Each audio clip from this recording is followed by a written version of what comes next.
नाथांच्या पालखी सोहळ्यात निवृत्तीनाथांच्या पाठीमागे त्यांच्या सेवेत 18 नंबरच्या दिंडीतून आपण बरीच मंडळी येतात.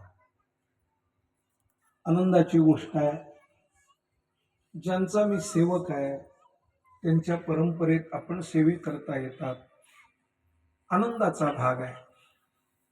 सद्गुरु श्री निवृत्तीनाथ हे आपल्या वारकरी संप्रदायाच्या मूळ प्रवर्तकांपैकी असणारे प्रमुख. तुम्हा सर्वांना भक्तीचा, उपासनेचा, ज्ञानाचा अधिकार प्राप्त करून द्यावा यासाठी श्री गुरु गहिनीनाथ महाराजांनी जी सगुणोपासना आपल्या भागवत धर्म संप्रदायाच्या विचारधारेमध्ये आणली. कारण मुळात नाथ संप्रदाय हा निर्गुणोपासकांचा संप्रदाय.